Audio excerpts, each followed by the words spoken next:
SEC fans, welcome into another very special edition here going into week 3. We're going to be giving our week 3 previews. Welcome into SEC Primetime. I'm your host, Josh Muller, joined by Andrew Miller, a host of Mississippi State at the Voice of College Football, and then also Blake Lane, Auburn at the Voice of College Football. Guys, thanks for joining me. And, man, it's going to be exciting one. How you guys doing? Doing fantastic. Glad to be back on. Doing great, man. Glad to be here and talk some SEC football. Yeah, I mean, it's been kind of an up and down year for the SEC so far. I feel like there's been a lot of ups, there's been a lot of downs. We've got people talking back to the SEC, so we're on here to kind of preview how much more they can talk back, going forward into the season. But we've got a lot to get to. We're going to give you our not our power rankings, but we're going to react to the power rankings that we've seen, and then also give some takeaways from last week in the SEC, and then of course getting into the big time matchups, all the big matchups. And then we're even going to do some rapid pick'ems too with the others that aren't so big matchups. That way we show a little bit of love. But first, for those watching, make sure to hit that like button, hit that subscribe button. If you're watching on the X stream, please do us a favor, jump over to YouTube and join us over there. Join us over on the YouTube channel because we're going to be cutting that X live stream in about 15 to 20 minutes. So jump over to YouTube, just search SEC VOCFB, all one word, and you should find it just fine. But we appreciate you jumping in and joining us tonight. Jump in the live chat. We want to get to that as much as we can tonight. And, man, guys, we've got a lot to get into, so let's go ahead and get into it. Let's start off with the power rankings. This is from the SEC Network, and I'll pop this up real quick. I know it's only going to show me on the screen, but these guys are still here. For the power rankings that the SEC Network put out, I know it kind of cuts off, our overlay cuts off the bottom, but that's Kentucky. No surprise there. Maybe a little bit of a surprise, but Andrew's happy that Mississippi State's not down there. And then, of course, you got LSU topping the charge. You got Georgia at 2. Oklahoma, my Sooners, they're at number 3. They're looking good, and I think the big reason why many people are ranking them towards the top of any polls at all is mainly because that man on the graphic there, John Mateer, and their big win over the Michigan Wolverines. And then, of course, number 4, you got Tennessee also tying for number 4, Texas. There are no ties here, so we're just going to say Texas is number 5.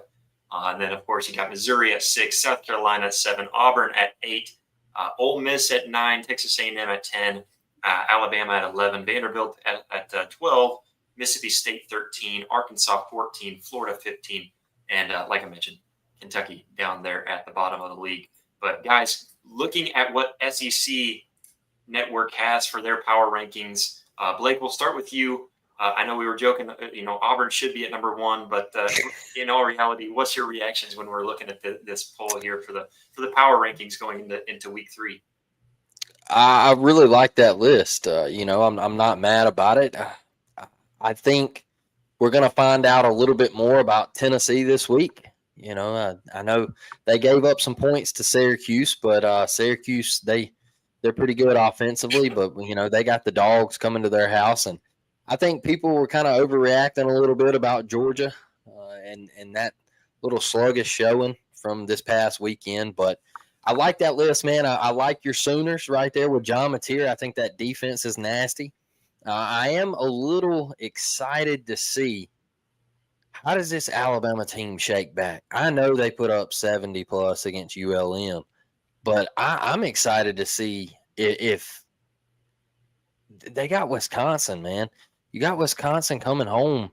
I'm excited to see if they can do the same thing. I mean, obviously, I'm talking about domination, not put up 70 on Wisconsin.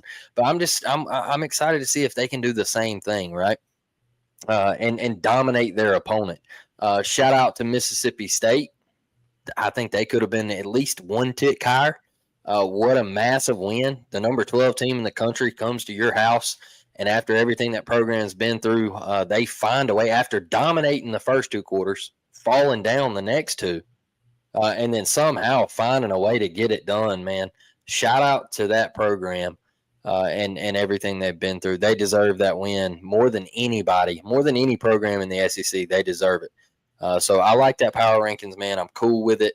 But I'm really excited about the Georgia-Tennessee matchup. Yeah, it's going to be a big one. And Andrew, I know we were talking kind of before in the green room, kind of talking a little bit about power rankings, and we thought about doing our own power rankings. I think it's just so ridiculous to do power rankings before any SEC teams have really played. You know, you don't Yep. have most of these teams have not seen an SEC opponent. Andrew, your thoughts on what the SEC network put together? Yeah, I think trying to judge these teams right now is pretty difficult to do because I think everyone's kind of had some sort of a high moment, but you've also seen some low lights. But that's going to happen early in the year. I guess the only team that kind of stands out, I would be a little bit lower on South Carolina personally. I mean, comparative to Vanderbilt, we saw Vandy go into Lane Stadium and dominate a team that South Carolina was kind of going back and forth with in the Georgia Dome. Well, it's not the Georgia Dome anymore, but you know what I'm talking about. So I'm not as high on the Gamecocks, but I think it's a mostly fair ranking. I don't think there's anyone who's just in a ridiculous spot. Based on what we've seen so far, I think it mostly makes sense. Yeah, and I think when I'm looking at it too, I think Auburn. I honestly do think Auburn probably could be bumped up. My biggest move would probably be just swapping Auburn, putting them up at 6, and putting Missouri maybe bumping Missouri and South Carolina, just bumping them straight down. But I'm high on the Tigers right now. I think they look good. I think everything seems pretty good over there. Can you guys hear me? Okay, I see in the chat somebody said, "Is your mic plugged in?" I mean, I can hear you. It does sound like your mic is unplugged though. Well, let me double check that I've got the right Don't you put that voodoo? Don't you put that voodoo on the Auburn Tigers now? All right. I mean, look, I think for Auburn, it is fair to say at this point that win over Baylor is, especially after Baylor was able to get it done over SMU, like that's a win that probably is aging better than some others that we've seen so far. I think it's fair to have them a couple spots higher. Still the same to me. Still the same? Yeah. So I don't sound the same that I usually do? No. All right. I'll keep on playing around, but go ahead with what you're saying there, Blake. No, I was just saying I'm with y'all on the Baylor thing. I think the difference for me, and I try to take the orange and blue glasses off, and I try to tell y'all like it is. The big thing for me with that Auburn win was plays late in the game. In the fourth quarter, the throw from Jackson to Horatio Fields on the 3rd and 8. I don't think Auburn makes that play in 2023 or 24. I think they don't even come close to being in that position. So I think there's more belief in the coaching staff. I think the players have a little bit more belief, and I think there's just overall more talent from top to bottom on that roster. And I know he gets criticized a lot, and he takes a lot of heat, and he took a lot of heat all off season. So I think them going out there and winning that game, I think it's got some guys in that locker room a little excited. So.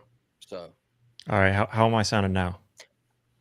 You sound good now, but I can hear cool. myself. So okay, yeah, there's an echo. There's an echo. Yeah. Then I probably got something echoed on here too. But here, one more quick switch out here. Hello. All right, can you still hear yourself? Nope, you're good now. I might have fixed it then. There we go. We got it fixed. I appreciate you throwing that in the chat thing because I didn't know that my audio was different, but all I had to do was like disconnect my mic and connect it back in. It was saying it was selected, but no, I appreciate that. But yeah, I think the SEC is really in an awkward situation this year too, where it may end up biting itself in the tail, and cause some shakeups that could hurt the SEC. Because I think with teams like Mississippi State, I think Mississippi State looked good enough to upset some teams and start to take some teams down. I think Vanderbilt is kind of that team. I know we talked about Vanderbilt. I don't think they're going to sneak up on anybody, but they are good enough to where I think they could upset somebody. And then, of course, I think your teams like Missouri are even kind of climbing up where they look better than I thought they'd be.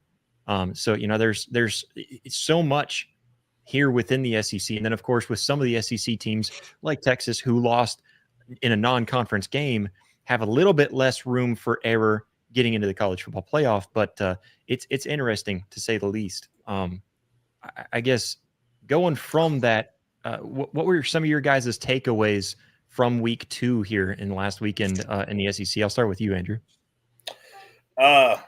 Things are getting dire in Gainesville once again. And, full disclosure, I didn't get to get eyes on that game. But, I've gone back and watched some of it and looked through. And obviously, look, things were dire early last season for Billy, and he was able to turn things around late in the year. I love that Mississippi State was kind of what helped kickstart them, turn things around last season.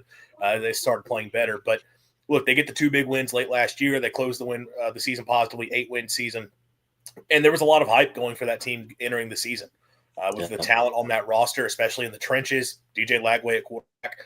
I know they've dealt with some injuries here early, and I think we are seeing Lagway being out in the spring might be impacting things a bit, but that team's got some problems. I mean, the penalties last week, not being able to finish in the red zone, that really did come back to bite them. And the schedule, as difficult as it is, I know we weren't talking about it the same way we were a season ago, because last year no one had high expectations for Florida, so there was so much focus on that schedule being brutal. This year, I think people thought Florida would be a good team, so we kind of overlooked the fact that it's a really stinking difficult schedule once again, and you kind of just assume going into the year, okay, well, South Florida's a win. Now they don't have that, and that's going to kind of dock them down a bit, and how they're going to bounce back from that, if they're going to be able to. I mean, the upcoming stretch is rough. The upcoming stretch is really, really tough for the Gators, and it feels like they're right back where they were this time a season ago, where the future for Billy Napier very much in doubt.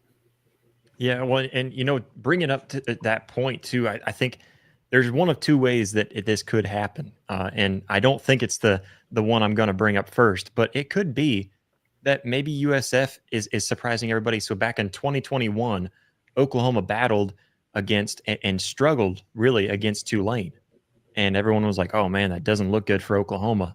Then Tulane all of a sudden comes out and has a really good season, putting up good numbers against everybody they're playing.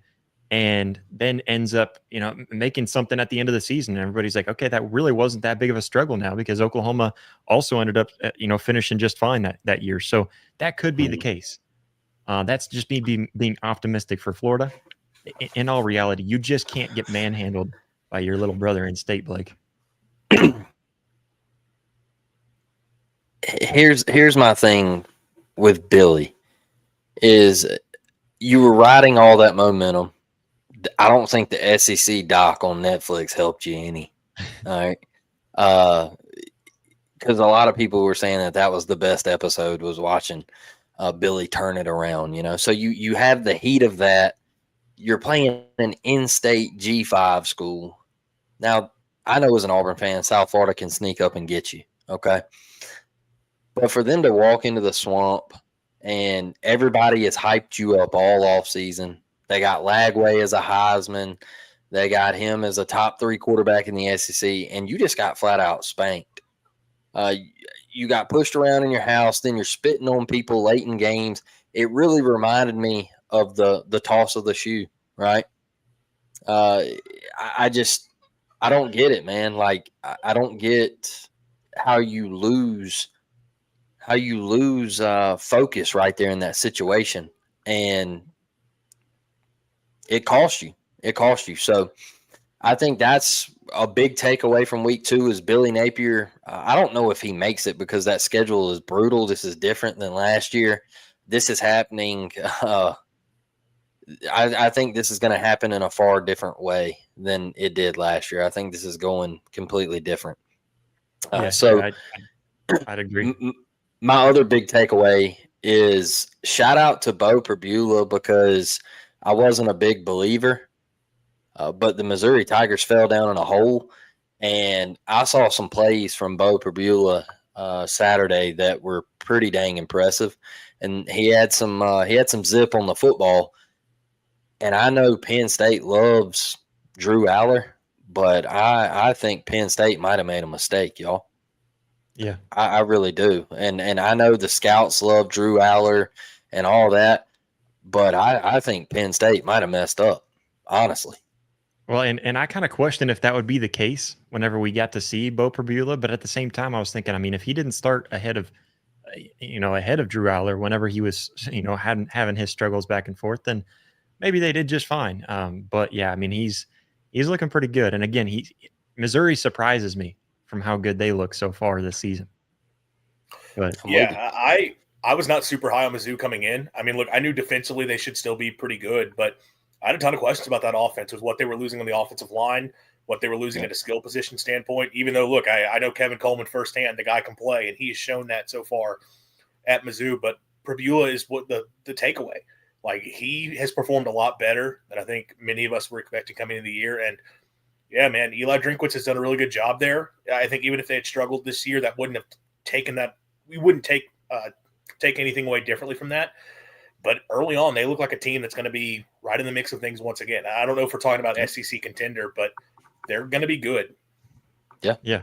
And I think, again, better than what I expected. I didn't expect Mizzou to be bad. It's just I expected them to be Mizzou. You're going to be right there in the middle of the pack, and that's honestly for Mizzou most of the time that's okay with them. So good for you guys for doing what you want to do, I guess. But let's jump over to the live chat real quick. I see it's hopping over there. I see Steve. He's up there. He says, "What's up, fellas? Go Bucks." Steve, I'm not really sure what you're watching an SEC show for, but you did get the best of one of the I guess quote unquote top SEC teams. But anyways, Brett, he's in the chat. What's up, Brett? He says, "I can't believe OU is ranked higher than Auburn. Michigan 8-0 Ball State." Nah, and you know what?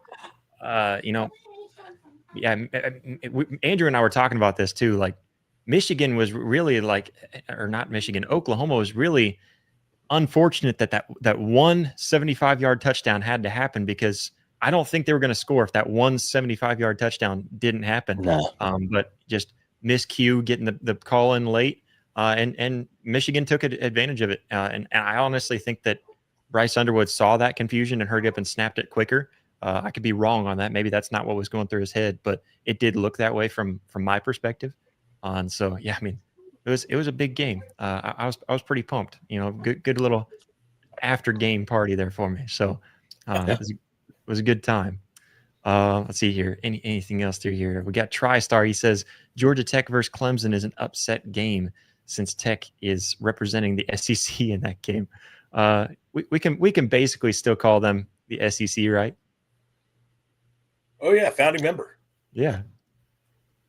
Yeah, I actually think they should come back to the SEC, but that's just me. I wouldn't mind it. I mean, if the ACC is going to get broken up, there's only a few teams that I would be okay with jumping over to the SEC, and they would make the list. They'd make the cut for me. I mean, you're an original member. How can a brand new member sit here and tell you don't deserve to come back? You got to understand the Auburn and Georgia Tech rivalry. It goes back a little ways, so that's one reason I would love for them to come to the SEC. But look, that Clemson Georgia Tech game, we're gonna see if that Troy game was a fluke or not. There's some questions over there for Clemson. That offense, it ain't too hot right now. So I'm interested to see, can Haynes King make enough plays? I think this is danger zone for Clemson, fellas. I really do. I think there's some things on that offense that's in question, and Dabo, he could be in some serious territory here. If you lose this one, it starts looking kind of bad over there in Clemson, South Carolina. So I think this is going to be a big time game. Yeah, it sure could be. And I think Georgia Tech's good enough to do it. So, I mean, if we were going to be picking our underdogs, and we were able to go outside of the conference, that would definitely be one to look at for sure.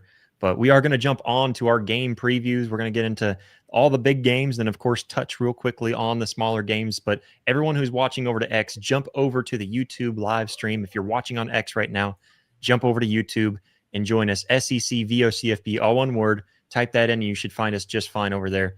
But anyways, we appreciate you jumping in and joining us over on X, but jump over to the YouTube channel. That way you can hit that like button, hit that subscribe button, and join us for the rest of the show. But guys, we're going to move on with what we've got here. Like I said, we have got the previews that we've got here for all these big games, starting off and going in chronological order, going with the ones that start off earlier in the day. We've got Wisconsin at Alabama, starting off with this one, going to be an 11 a.m. kickoff Central Time. And this is one that I wouldn't have really been looking forward to that much if Alabama was what any of us would have predicted them to be. This is one that I probably would have just kind of overlooked, and they might have been in one of our rapid fires. But now the big question is, did Bama bounce back enough to where they're as good as they should be coming into the season and getting back on track? Or, is Wisconsin just not really good enough to hang around? I mean, Andrew, I'll let you start us off with this one. What are your thoughts here on Wisconsin going down to Tuscaloosa? Yeah, I mean, look, when it comes to Alabama, I was really high on that team entering the season. I fully bought in on what they had from a top to bottom roster. I thought that was the number one team in the country personally. And what we saw week one, just the struggles that they had, and it definitely feels like there's an effort problem. There's a culture problem, which I know there were a lot of people already screaming that with Kalen DeBoer. I wanted to give him benefit of the doubt. I'm not going to pretend putting 70 on ULM changes things. Obviously, it's good for them to have a game like that, at least to release some frustration, if nothing else. But, I don't know how much you do take away this week, though, because Wisconsin offensively is a train wreck. Yeah. And now their defense has played pretty well through 2 weeks, but it's two opponents that how much do you take away from Miami, Ohio, and Middle Tennessee? I don't take away much there. So I guess the one thing you are looking for here is if Bama's offense can just move the ball at will. I expect Bama's defense to do whatever they want to against Wisconsin. I'm not taking the Badgers that seriously at this point. Is it a smooth operation for the Alabama offense? That's sort of the big thing I'm looking at in this game. And I tend to think, though, they should be able to win comfortably. Yeah, and I think if you win this game for Alabama, it's getting yourself right. I know last week was kind of like the get right game, but you were going against ULM. You ought to get right against ULM. I think this week is we're beating a recognizable Power 4 opponent. That feels like a get right. And I do have to say hats off to Bama because they scheduled 2 Power 4 opponents in their non-conference.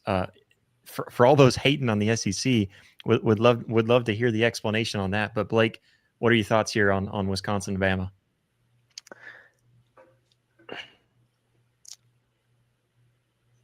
You're not gonna see anything in this game. Alabama steamrolls them. Wisconsin's terrible offensively. They're not good. Let's just chalk it up to how it's gonna be. They're coming into Tuscaloosa. Alabama steamrolls. I will be more interested to see Alabama go into Athens. That's where I think we're going to see if Alabama's turned it around. That's where we're going to see them take that first lick, and how do they respond?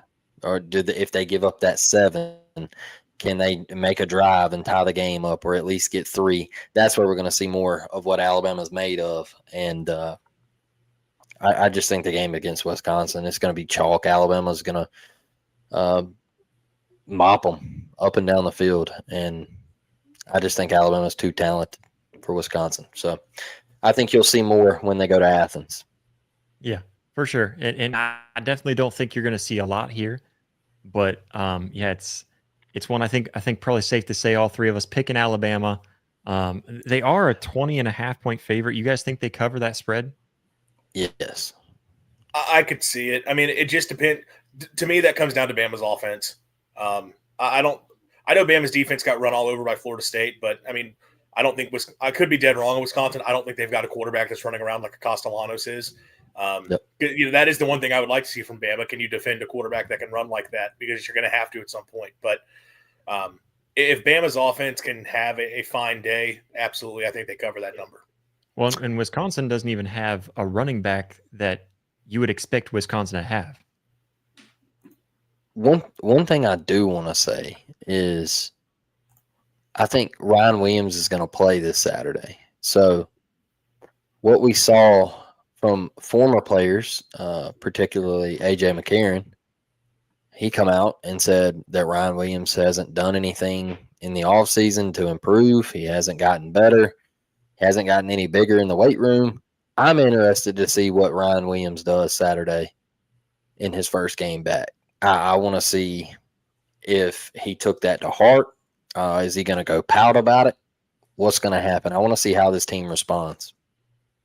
Yeah, it'll be interesting. And like I said, I think this is your get back on track game, because I know Wisconsin is not good, really. I mean, they're I wouldn't say they're like, they're probably a lower middle of the pack team in the Big Ten this year, if I'm being honest. When I look at the Big Ten, And so they're not what Wisconsin should be or what they could be.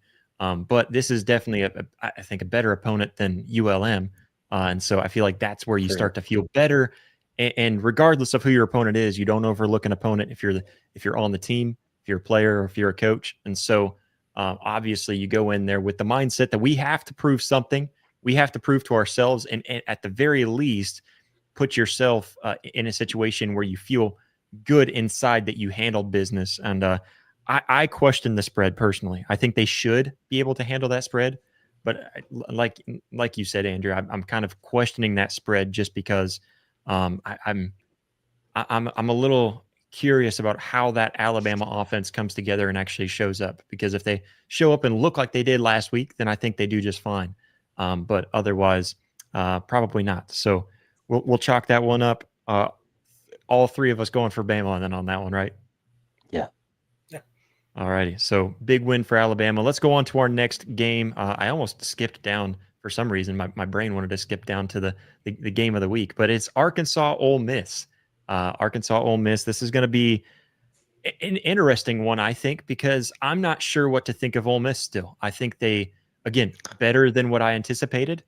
But I don't know how much better than I anticipated. I think earlier in the year I was kind of picking them for sitting around that 7 to 8 win mark, but now I could see them going up to 9 wins. I could see them possibly shooting for 10.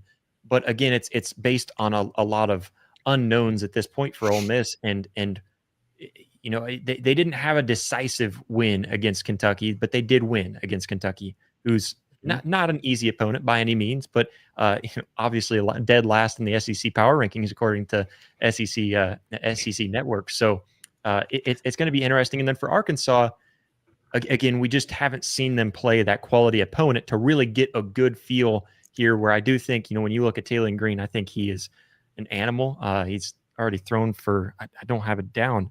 I think he's in the double digits for total touchdowns already. Thrown for 10 touchdowns, only thrown 2 interceptions, 561 passing yards on the season already. That's some pretty good stats there to have early in the season, Blake. Yeah, my thing with this game is I think Austin Simmons has to protect the football better. He made two crucial mistakes last Saturday, and that's what gave Kentucky life, in my opinion. I think if he protects the football and he doesn't give it over to the other team, I think this Ole Miss team is really good. I do. I think this Ole Miss team is going to win some games. I think Taylor Green's really good. Josh, I know you like him. He's super athletic. I just think I got to see him play against a little better competition, because last year I think he had some accuracy issues. He does have a big arm. He's mobile. He can move around. I think he's super athletic, but I got to see him against an SEC defense. I kind of like that comment over there. Ole Miss wins, Arkansas covers. I kind of like that. I think, man, anytime I see an SEC spread almost double digits, I'm to the point where I got to lay off that one. So this one I'm seeing 7.5 for Ole Miss. It's down to 7.5. 7.5 now. Wow. Yeah, it opened. I know it opened higher. Yeah, it was at like 9 when I looked at it. Yeah, so it's interesting. I mean, about a touchdown favorite. It's at Ole Miss, so let's see. Yeah, at Ole Miss.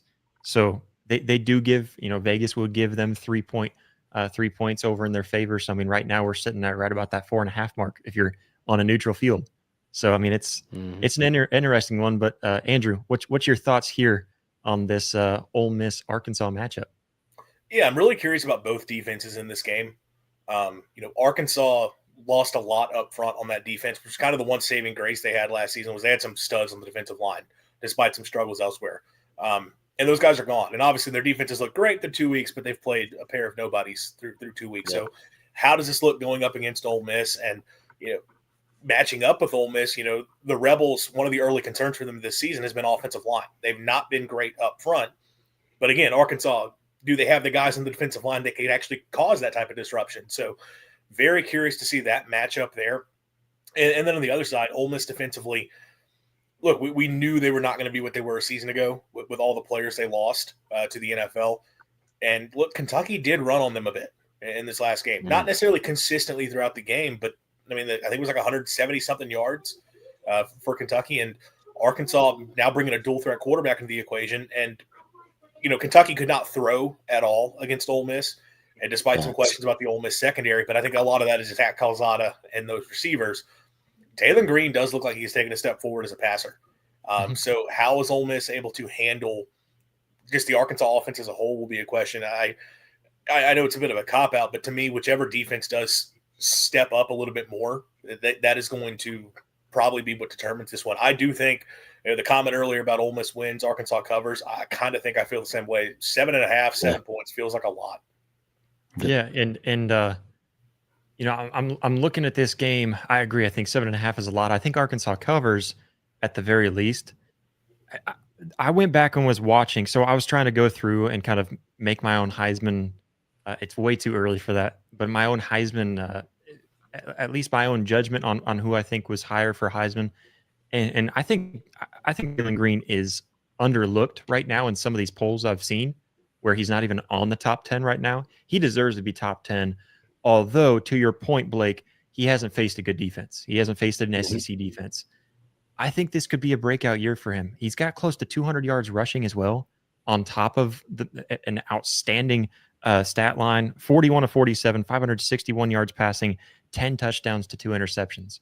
And then you also brought up, Blake, with what Austin Simmons kind of struggled with. The dude already has 4 interceptions through 2 games. And that was against Georgia State for your first game. And then Kentucky in that second game. I worry about the turnovers, and I don't know how Ole Miss. You mentioned the run game, Andrew. I wonder how Ole Miss responds to Taylor Green's dual threat ability, and how much they let him just go loose and use his legs. I'm kind of looking at this one, and I know I see Brett in the comments. He says I want Arky to win. I don't really want Arkansas to win. I really don't care who wins this game. I guess I have to cheer for Ole Miss because Oklahoma plays Ole Miss later in the season, so that would do better for my Sooners. But I look at this game and I feel a weird gut suspicion that Arkansas could win this game because of Taylor Green's playmaking abilities, and that's kind of how I'm feeling on this game. Yeah, I agree. Year 2 playing for Bobby Petrino. I mean, those guys tend to take a step forward, and yeah, I will say, like, they lost everyone in that receiving core from a season ago, but I didn't hate the additions they brought in. Omega Blake is a big play guy. Rohan Jones, the tight end they got from Montana State, I think is a good player. They've got some good talent at running back. It is a bit of a scary offense. I mean, I do think Ole Miss defensively has more talent right now, which will stand out. And with them playing at home, I'll lean with the Rebels, but as much as I would not want them to have to win. But I definitely think it's going to be a competitive game. No, I'm with y'all. Just Austin Simmons, quit putting the ball into traffic, man. And that's my only thing with him. I think he's a heck of a quarterback. I think he's super talented, nice arm. Just throwing into a little bit of too much traffic for me. Putting the ball in harm's way, and if you start doing that in conference play, eventually it's gonna come back and get you. So that's my only question with Ole Miss. Yeah. So both of you guys picking Ole Miss? Yeah. Arkansas covers. Yeah, and I'm picking Arkansas money line. So I think Arkansas pulls it off. I really do. I usually try to go with my gut suspicion. When my gut is telling me like I should be picking Ole Miss. There's no reason for me not to pick Ole Miss. But whenever I've got that weird suspicion, I'm looking at this. I feel good for Arkansas right now, and they're trying to avenge their coach, man. And Taylor Green, I think he looks much better this year. He's always been athletic. He's always been a freak on the field. But I know it's against no competition, so maybe that's why my gut is wrong. But I'm going to stick with my gut. I'm picking Arkansas for this one. One game that I had to throw it on here. It's a big rivalry, and Florida's expected to be bigger, but Florida at LSU. I don't know how I can sit here and tell you that I like Florida in this game. Although LSU did struggle last week, they did not look like LSU did in week 1, and they did not look as good as LSU should. But I I saw what happened last week, and I don't trust Florida. So I'm Yeah. throwing my picker out there right away. I'm picking LSU to win this one big, Blake. Like I told you earlier, I think Florida. I think they're canning it in. I really do. LSU. This is a get back game for what happened last year. They went down there. LSU was rolling a little bit, and they slipped up and took an L. And I just think Florida coming to them, rivalry game, get back spot, just lost to USF. Coaches once again right back on the hot seat. I think this is a terrible spot for Florida. Lagway, then, yeah. I was told that he was top 3 quarterback. I bought into the hype. I'm not seeing it right now. And I think this is a spot for LSU to go make another statement. You know, we saw it week 1 at Clemson. You can go bury Florida, and you can bury their program. Honestly, if you beat Florida, then it really turns up on Billy, and we just don't know how much more he makes it. So I just think Florida's in a bad spot, man. I really do. I think LSU can put it to them this weekend. Well, and I think that Billy Napier sticking to his guns and still wanting to call that offense, and still wanting to, that's one thing. And then of course, like you said, DJ Lagway, he is underperforming. That's an understatement. But he is definitely underperforming what a lot of people would have expected from him. And so, yeah, that's another big reason. And it's a night game in the real Death Valley. That's the other thing too that I just look at. That's tough to play. Can I say just one more thing too? With you brought up Billy calling plays. I think the first drive, Florida, I think they had it was close to 60 yards rushing on like their first drive of that USF game. And after that first drive, their running back got like 10 touches the rest of the game. So what are we doing? And then he stands up at the podium and he's like, "Yeah, I'm going to continue to call plays." I just don't know if Billy gets it. No, I don't know if he understands what's about to happen. Because I don't think he's the guy. I never have thought he was the guy for Florida. I think Florida's guy is currently in Oxford, Mississippi. But I do like what Brett said. He said, would it be a total Florida thing to upset LSU after last week's loss, or a total LSU thing to lose this game?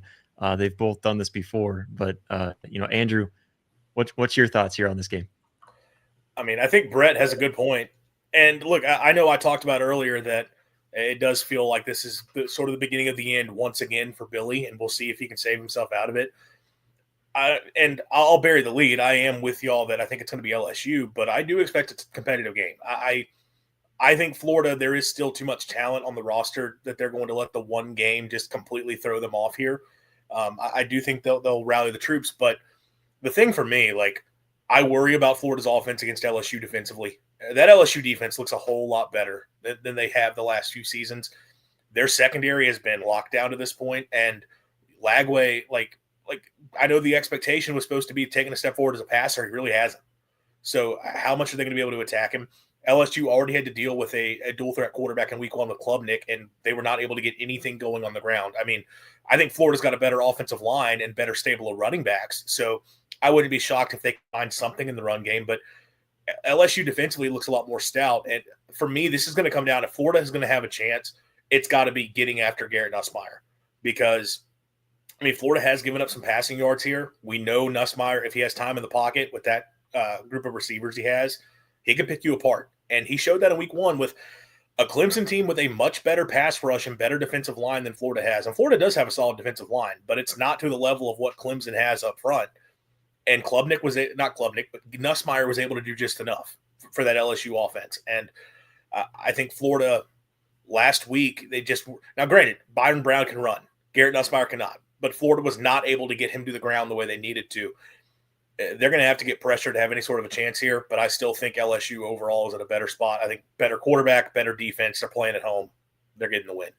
Yeah, and I think when you look at this too, so if Florida didn't lose last week, and I were looking at this and felt split and wasn't really sure which way I was picking, I usually like to go and just look at the quarterback battles. That doesn't always work. But if I'm really split and I don't know which way to lean, I'm going to go with the guy that's leading that offense to score one more point if he needs to. And man, right now, especially Garrett Nussmeier, but even before the season, I would lean Garrett Nussmeier. I'm feeling I'm feeling LSU pretty big here. I could see Florida making it a fight for a little while, but I think LSU pulls away late. And I know I'm seeing in the comments down below too, others are making their picks. And I see Steven, he says LSU rolls through Florida 6-6 on the season. So he's even predicting a bad one. And then I see B Bean B. That's kind of hard for me to say there. He says Florida 9, LSU 55. I don't know if it's going to be that big of one. But then Yeah, that's wild.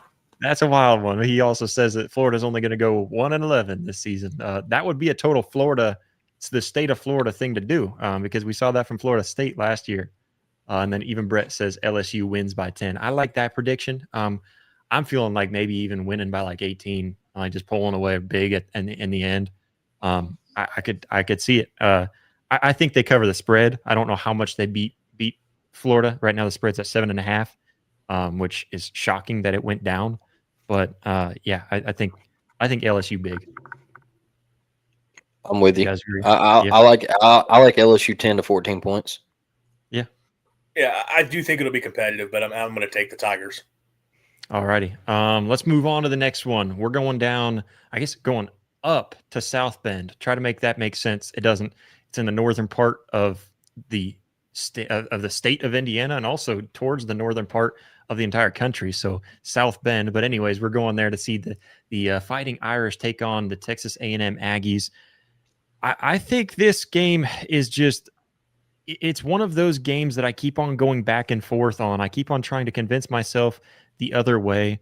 And I know Texas A&M really hasn't played anybody. I feel like their defense is a little suspect. And that's kind of what concerns me for Texas A&M going throughout the rest of the season. But in this game, I do look at Notre Dame and I kind of feel like they could pull something off. They could.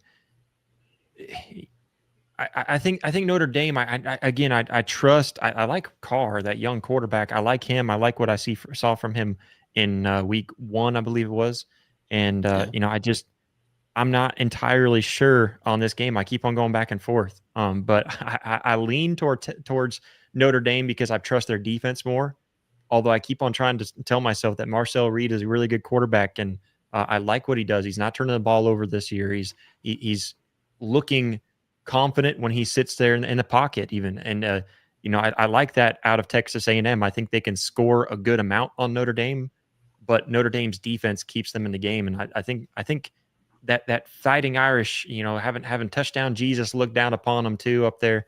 I'm just barely leaning towards Notre Dame pulling this game off. Although you guys could convince me either way, but Andrew, I'll let you start with the convincing. I don't feel great either way because I don't feel like I have a good idea of Notre Dame. Which it's hard to say we have a good idea of A&M either, considering that the two opponents they've played, which you talked about, the defense has not looked great through 2 weeks, and that is fair. I will say, though, I do think you talk about Notre Dame's defense. I think A&M might have the edge when it comes to being able to run the football. And I think their weapons in the receiving core with Casey Concepcion, Mario Craver, they've got some pieces there that I just think there's more explosion on offense. I think up front they can win that battle. Notre Dame is not as strong up front as they have been the last few years defensively. So I think A&M might be able to kind of dictate things a little bit on that side of the ball. I do have questions about the A&M defense for sure. But I was also, coming into the year, I felt pretty decent about that unit. I know they lost some big names up front. And look, to be fair, through a couple of weeks, it has not been great. But I'm going to, just because we've seen so little of these teams and it's tough to take too much away, I'm going to go with my preseason thoughts here that I do think the Aggies can find enough defensively to make enough stops. Notre Dame just still does not blow me away when it comes to their offense. So I'm going to take Texas A&M to go on the road and get an upset here. Yeah, and I see that the spread, it went down, Texas -6.5. So at home, they're a touchdown favorite right now, according to Vegas. Blake, I feel like when I look at Notre Dame, the only glimpse that we got, and I was trying to double check too and make sure that I don't have this wrong, that they that the only game they played was Miami. Because Yeah. I forgot, I didn't realize like who has a bye week in week 2. I mean, like, can Well, we they get played on Nolan? Labor Day, What's that? so they played on Labor Yeah, Day. they So did play yeah, on Monday, didn't they? So that yeah, makes sense. And Miami probably had the week off too, didn't they? I believe so. No, they played Bethune. So I mean, at Oh, least that's right. That's right. That's they right. basically had the week off. They basically had the week off. Yeah, So we'll give it to them. We'll give it to yeah. them. But no, yeah, I'm looking at it, and I think you know, I don't think Notre Dame was very far off in that Miami game either. And I feel like they made some crucial mistakes too in that Miami game that sold the game away. It's, to me, it still looked like a good enough Notre Dame team to win. It's just obviously you've got to coach a better game. You got to play a better game. And of course, and like I said too, I think Carr. What's Carr's first name? I'm drawing a blank. CJ. CJ Carr. He's Yeah. CJ Lloyd Carr. Carr's grandson. Yeah, Yeah. and I think I didn't know what to expect of him, and coming into the season, he's a freshman. Obviously, we have no tape on him.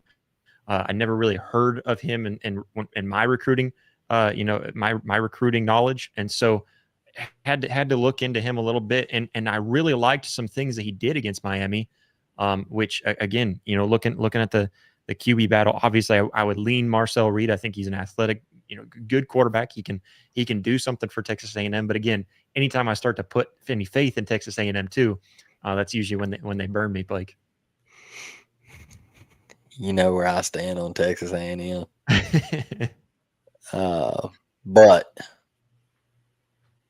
I'm gonna take the orange and blue glasses off with Texas A&M, and it comes to them. But look, you got to show me you can beat them. Like, you got to show me you can go up there and get a dub. I do like Marcel Reed. I do like this offense.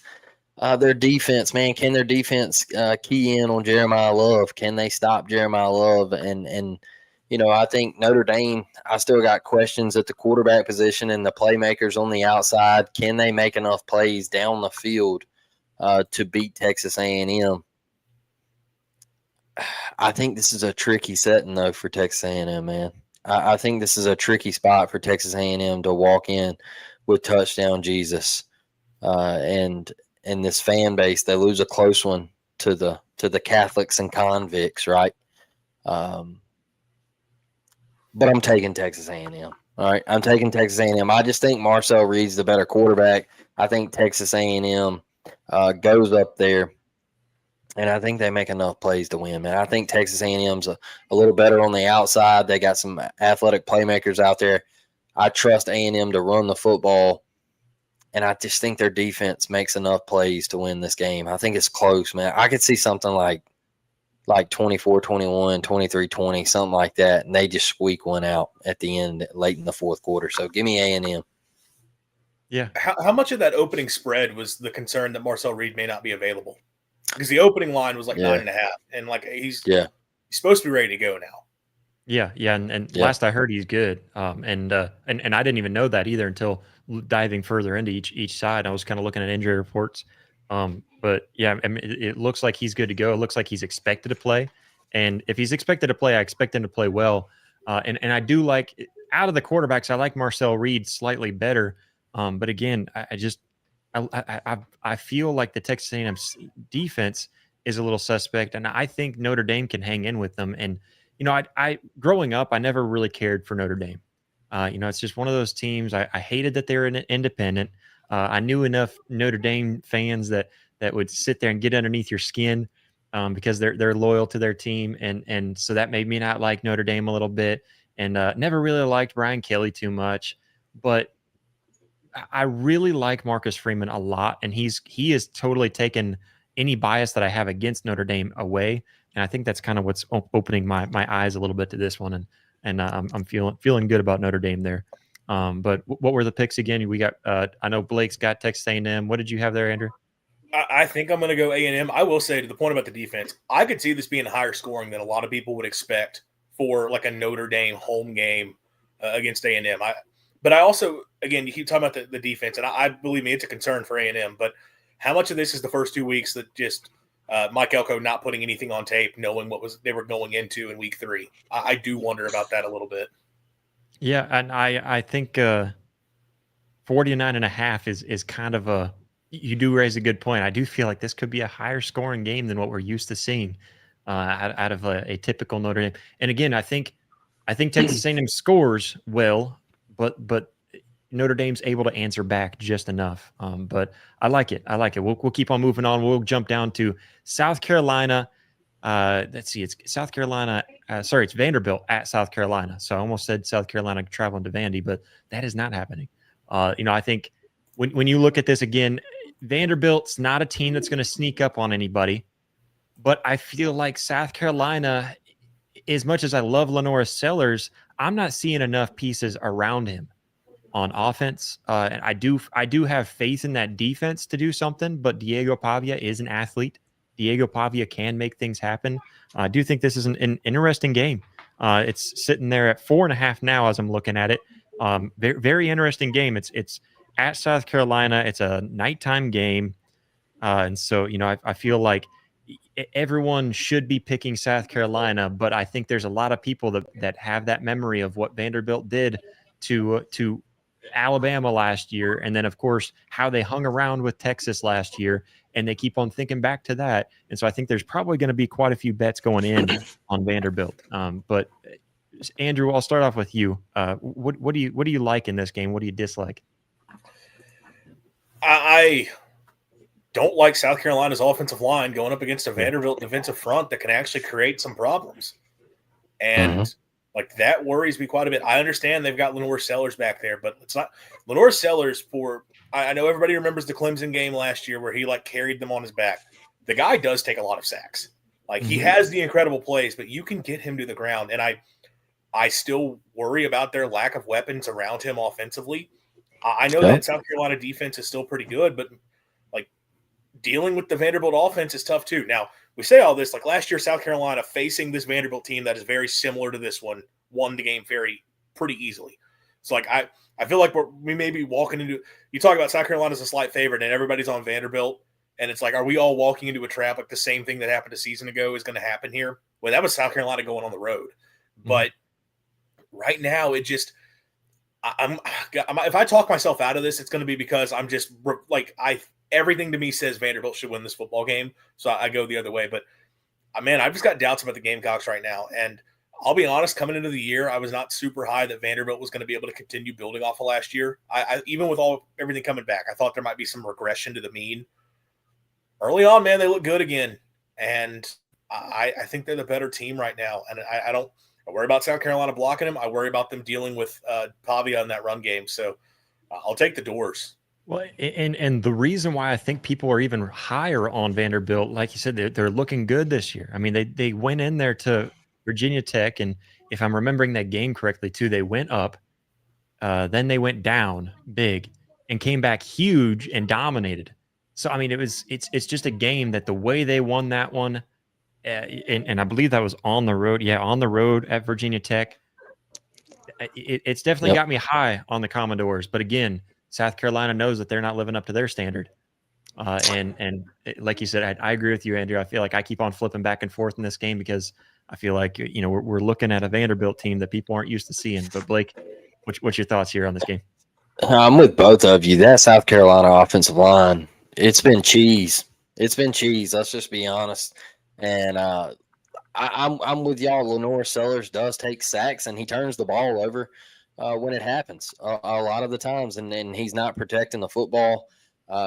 Their offense hasn't been great, and I think you got to call it like it is right now. I think Vanderbilt's the better football team. I really do. I believe that at this moment. I don't think Pavia in this team is going to be scared going into that environment.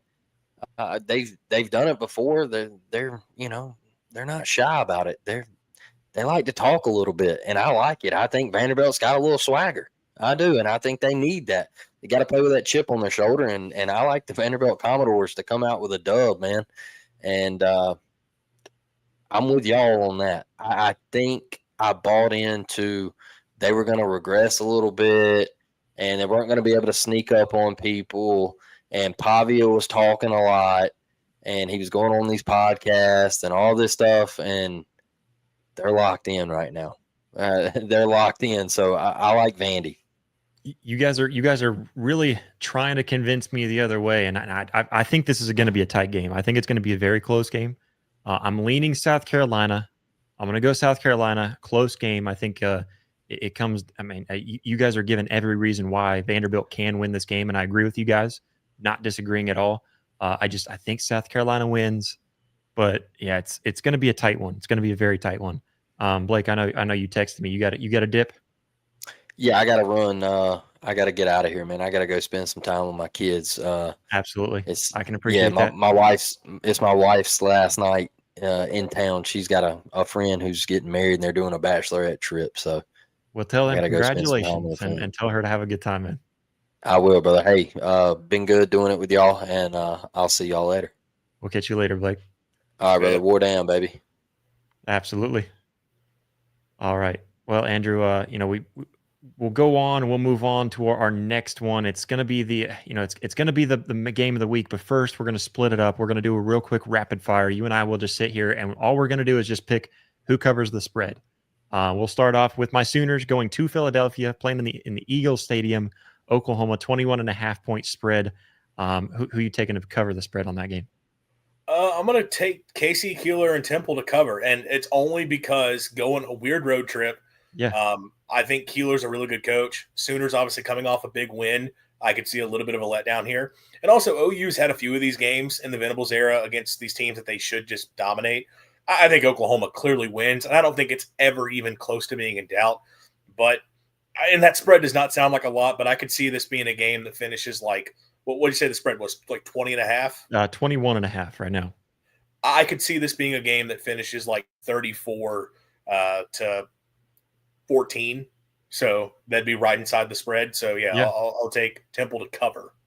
And you know what? If I wasn't biased, I would agree with you. But I'm biased. I'm taking Oklahoma, and it's only because I personally, for my mental health, I need them to cover that spread. I need them to. But I agree with you. And honestly, if I'm not an Oklahoma fan here talking or anything, I'm probably leaning that way too.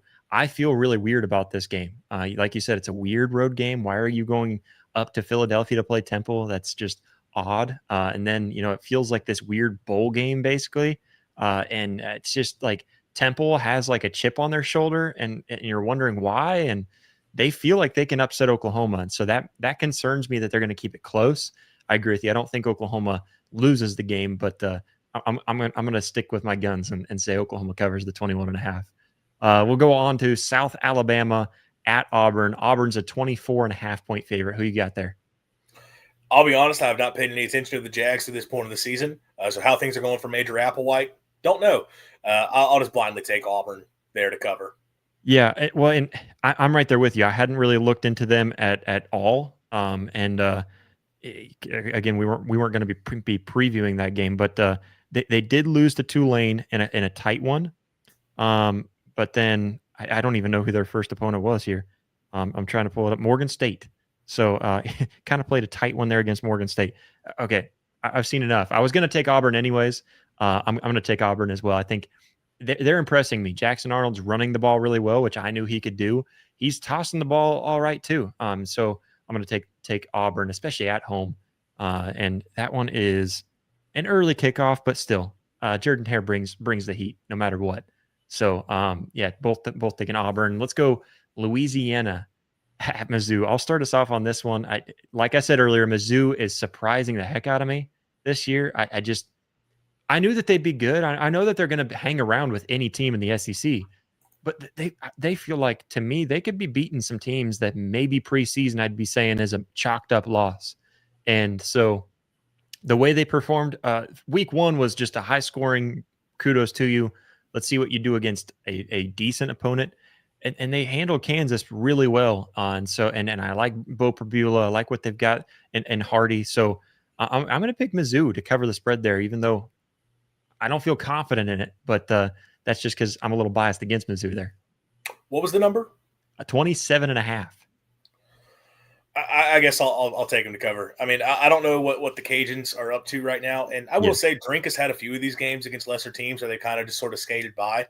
But I'll take Missouri. I do feel good about what they have.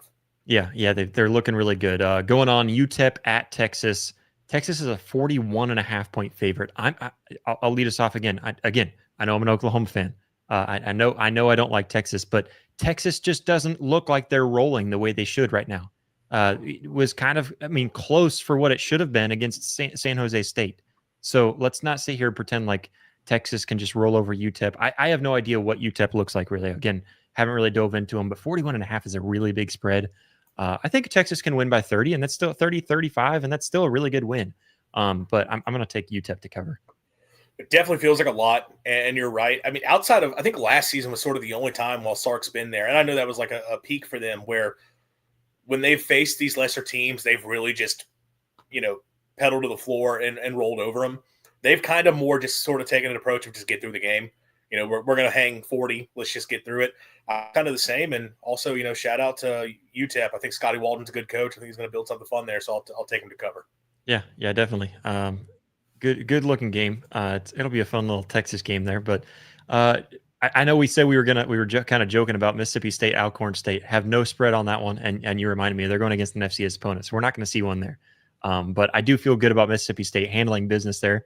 And like you mentioned earlier, it's a good thing. I don't know what the spread is, so I'm not going to say they cover the spread or anything, but I do think they handle business there just fine, and hopefully they do. But you mentioned a minute ago before the show that, man, I'm glad that they get Alcorn State because, you kind of need that to get yourself right after a big win last week. Yeah, couldn't have asked for a better schedule setup. And look, to be fair to Alcorn, a few years back, that was a really good team within the SWAC. And they won a couple Celebration Bowls, but I know they've kind of declined the last couple of years. And look, even if there was a good FCS, Mississippi State should not be having to worry about that. But State should just be able to handle business here. But in the wake of a big win like that, definitely good that if it's going to be a little bit sleepy, you should be able to get through it. But no idea what the spread will be, whether or not State covers, but I think they're going to win comfortably and it'll be fine. Absolutely. And then we're going to go to East Michigan. East Michigan goes at Kentucky. Kentucky's a 24.5 point favorite. What are you feeling on that one? I don't know anything about EMU this year, but I know that program traditionally under Chris Creighton, they fight their tails off. And they find ways to play hard and be competitive. And Kentucky just does not tend to blow a lot of teams out. I'm not going to sit here and tell you UK loses this game. And also EMU might be terrible, and I just haven't been keeping up with the MAC this year. I don't know. But vibes to me would say that this is a game that Kentucky wins comfortably. It's never in doubt, but EMU makes just enough plays defensively to keep them within that number. So I'll take the Eagles to cover the spread. I just pulled it up because I was curious as well. Haven't really looked into EMU at all, and I'm looking at it. They lost to Texas State 52-27 week 1, and then they turned around and lost to Long Island University 28-23. All right, so I'm changing my pick. The fact that they lost to Long Island, this must not be the same EMU program from a few years ago. No. I will change. Kentucky covers. Yeah, I agree with you. I was leaning towards EMU, just hanging around there, doing something. Losing by 21, but still doing something. I agree with you though. I'm flipping mine as well. Kentucky probably handles them by 30 points. So yeah, whenever I looked at that, I was like, oh, okay, they lost to an FCS opponent. They definitely should not be losing to that. So that's going to be a fun one. But let's go on. Let's start with the game of the week now. Georgia, Tennessee. Big rivalry, fun atmosphere. You got, two SEC teams, two top SEC teams. I really feel like the winner of this game could end up going on to win the SEC. At Tennessee, we were talking about Tennessee earlier on, and I didn't really know what to really expect from Tennessee. I didn't know what to expect from Joey Aguilar. Didn't really have a whole lot of faith in him, but he's impressed me to no end. Joey Aguilar looks fairly good, and maybe even handles that offense better than Nico Imaliaba did, which I know a lot of talking heads were trying to convince me earlier in the off season, before the season started, that was going to be the case, and I just wasn't buying into the Aguilar hype. I wasn't. I'm starting to lean towards it now. I think he does a good job in that system. They still keep the run game going pretty strong over there at Tennessee. Andrew, I think this is going to be a really fun matchup between Georgia and Tennessee. Yeah, the big thing I'm just so curious about in this game is what this Tennessee offense looks like against the Georgia defense, because since Heupel has been in Knoxville, for as good as that offense has been, the kryptonite has been Georgia. And I know it's like, well, yeah, no duh. Georgia defensively has a ton of talent. They're just better. But, we've seen Alabama with a ton of defensive talent struggle against this offense at times. And Georgia's sort of been the one team that is willing to look at Tennessee, the way they've run the offense since Heupel's been there, and say, okay, we're just going to play man coverage, and we know you run like 3 routes. We're going to trust our NFL DBs to hold up one-on-one. We're going to load the box and not let you just run the football. We're going to get pressure on you and force your quarterback to have to make plays that we don't think he can make. Georgia's been the one team that's been able to do that to them consistently, because for as good as that offense can be when it's clicking, because of what they do with the spacing, because of what they do with the tempo, they have to be simple. And Georgia matches that simplicity with simplicity and wins. I say all that to say, if you've watched Tennessee this year, they're not really running the exact same offense they've been running the last few years. And I'm not even just talking about relative to a season ago with Nico. Like, go back to compare to what they were doing with Hendon Hooker. It's different now. Like, they're changing up the formations. They're getting into more like regular spread sets. They're getting into tight formations, condensed sets. They're running different concepts. They're not just taking deep shots down the field all the time. And it's more underneath passing. It's a little bit of a different system. And I wonder, okay, are these change-ups going to be enough for them to give Georgia problems? Because, look, the Tennessee defense, I think we still have high expectations for. Now, that being said, they gave up a lot of points. Like, Syracuse was able to move the ball. It was able to score some. And we saw Syracuse struggle with UConn. And I know Tennessee's still down their top 2 corners. Georgia's offense has not been impressive these first couple weeks, but, how does that – if Tennessee's defense is what they were before the year, I would feel – before what we thought they would be going into the year, I would feel really good about Tennessee here. I wonder, though, if Georgia offensively has just sort of been messed around the first 2 weeks and is going to show something different.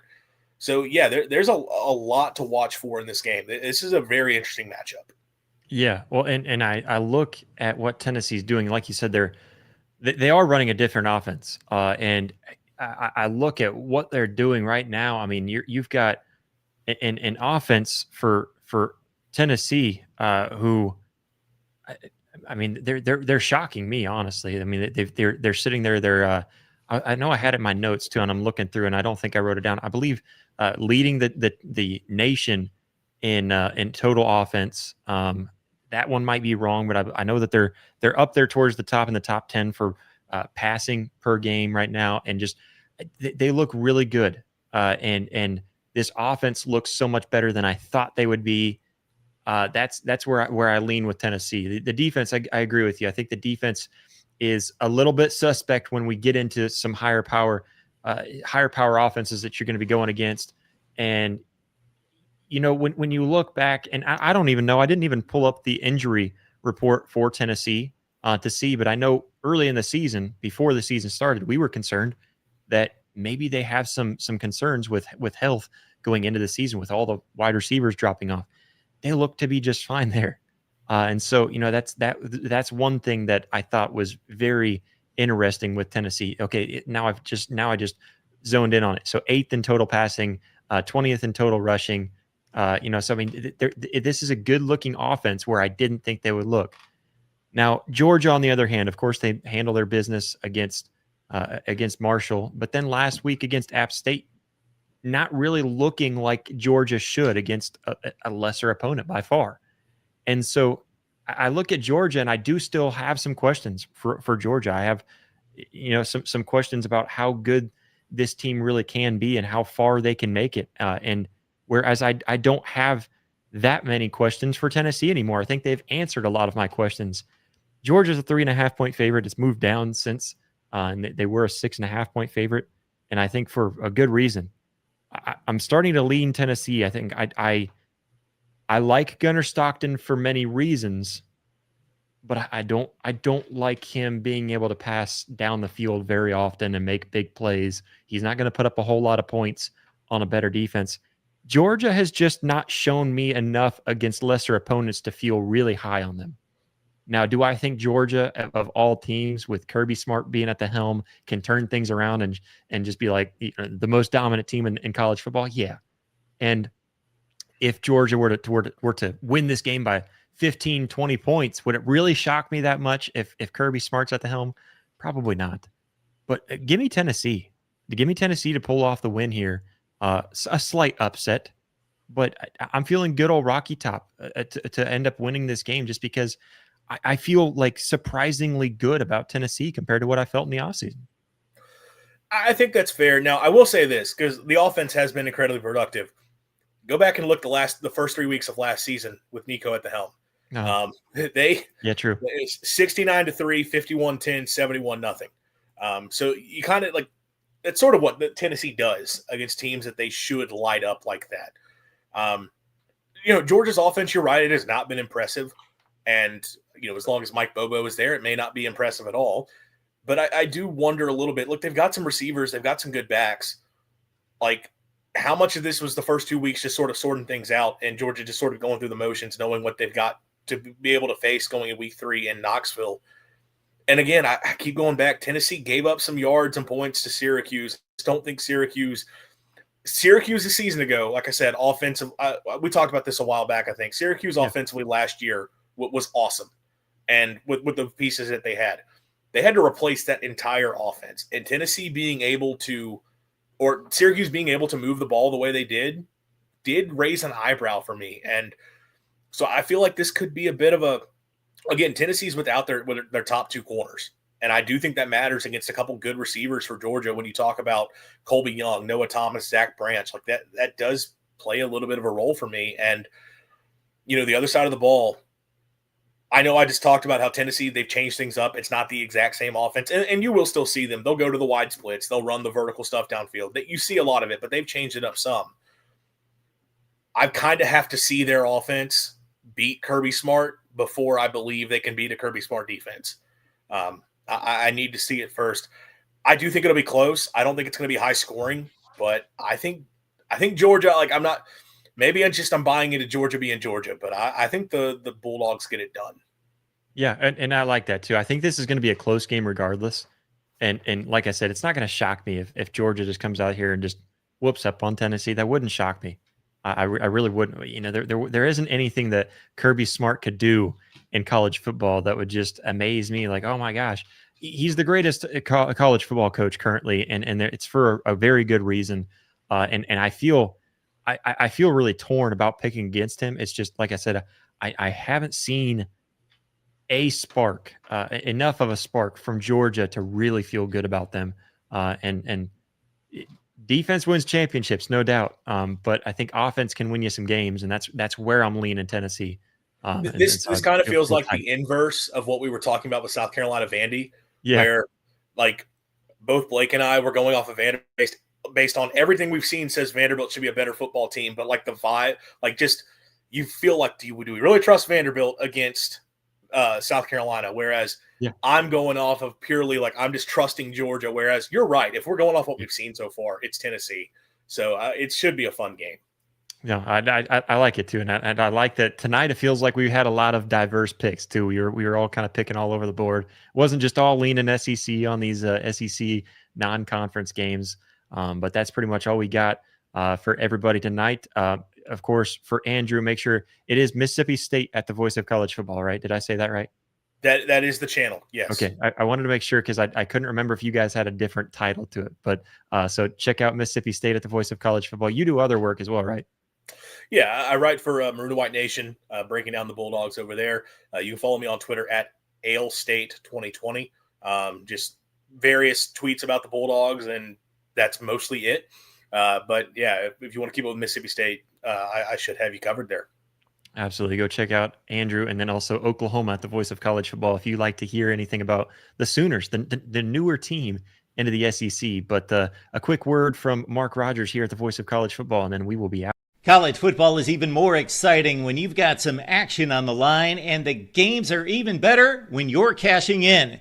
And the Voice of College Football is the place to be to get the greatest value.